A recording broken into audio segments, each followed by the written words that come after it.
Hello, everyone. I am Bruce. Today's news is going to cover what has taken place with Congress, the President and Vice President since January 6th, the day the Capitol was stormed by rioters. Exact numbers not yet known. And it is important to keep in mind overall, there were many thousands of people cheering the president on, and they were not part of the rioting. And when some of the innocent people arrived home who rode there by bus, I read they found their automobile tires slashed. According to those who were interviewed about their tires, all they wanted to do was show support toward our president and country. I purposely waited until today to report on some of what took place since January 6th to try to be up to date with the news. Please keep in mind, I am reporting what I have seen via video, read, or heard by news services. I'll try to keep my opinions to a minimum, but you will hear some. First, what are some in Congress saying about the rally and then the march on the Capitol on January 6th? Some believe that President Trump instigated it by his speech. Whether he incited violence or not will be left to the politicians and the courts to decide. In the meantime, the president's Twitter account has been deactivated, along with Facebook.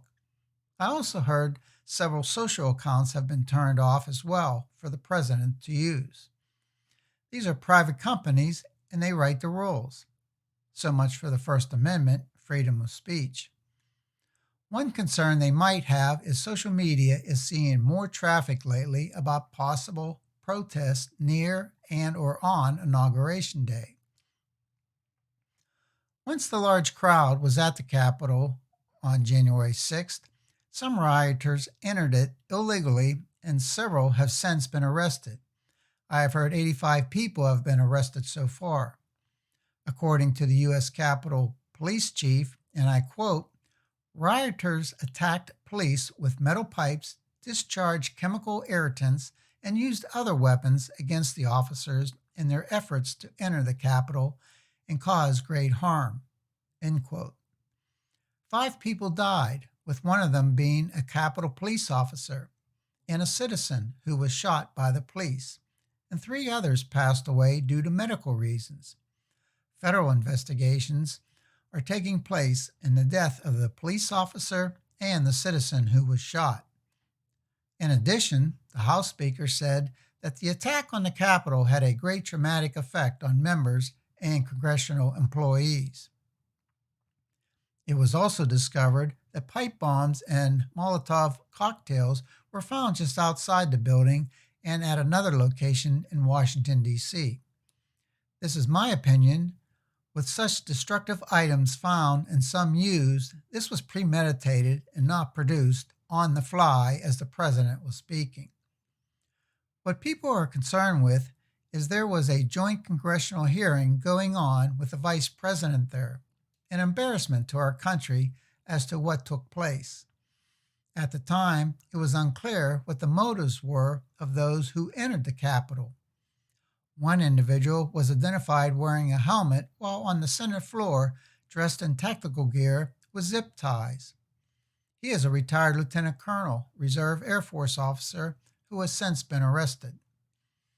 As I mentioned in a previous video, the House of Representatives can prepare articles of impeachment against the president, which they have previously done and are doing so again. In the meantime, the House Speaker is requesting President Trump to resign, and if he doesn't, she is requesting the Vice President begin the process of immediately removing the President from office using Article 25 of the Constitution, that I have covered as well in a previous video. Some sources have said that Vice President Pence does not plan to use Article 25, while other sources have said he hasn't made up his mind yet. As for articles of impeachment being presented to the Senate, it is possible, but most likely this Senate will not take it up until January 19th at the earliest. They can hold a trial even while the president is out of office. My opinion is what the House might be trying to do with the approval of the Senate is eventually vote that President Trump cannot ever run for office again. President Trump does have a very strong Republican base. President-elect Joe Biden is not keen on the idea of impeachment since he has a lot he wants done right away. And if the Senate is tied up with a trial, this only delays the new president's plans. Since Senator Schumer will take over the Senate, my opinion is he will want to follow the wishes of the new president since they are both Democrat. Therefore, the House has to be careful when they send the Senate the article of impeachment. The Senate can't just sit on it. Part of the terminology I am hearing that will be used in the article is incitement of insurrection. In other words, a violent uprising against an authority or government. My opinion, that sounds a little over the top. Some don't think so. According to news services, the House Speaker also spoke with the chairman of the Joint Chiefs of Staff, who oversees the military, about her concerns that the president has authority to approve the use of nuclear weapons. The Speaker wrote to her caucus that she has gotten assurances from the chairman there are safeguards in place in the event President Trump wants to launch a nuclear weapon. I won't go into the details of how the launch process works, but you can find it online. You might read something different than what the Speaker told the House Democrats. The House Speaker feels, and these are her words, President Trump is deranged, unhinged, and dangerous. Not terms you would hear every day from an elected politician, but my opinion is she wants to get her point across to strengthen the cause for impeachment. So much for Article 6, so much for the Sixth Amendment, innocent until proven guilty. One final note about all this craziness. Many took to Twitter to denounce Vice President Pence. I won't repeat the words here that were used. The same words were also heard on a video as the rioters were entering the Capitol on January 6th. Very disrespectful to our country and to the Constitution. In conclusion, President-elect Biden did state several times that it was time to unite the country. However, and again, this is my opinion, during some speeches and answering the press, he has swayed from that commitment, stating that the sitting president is one of the most incompetent presidents in the history of the United States of America. That isn't exactly uniting the country.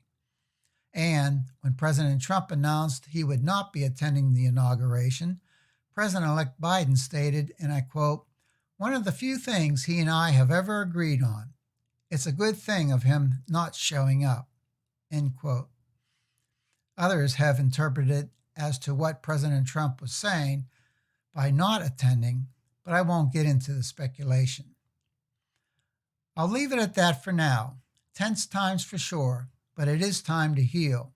We still have way more of COVID-19 cases cropping up every day, and we can't get the vaccine out fast enough to everyone.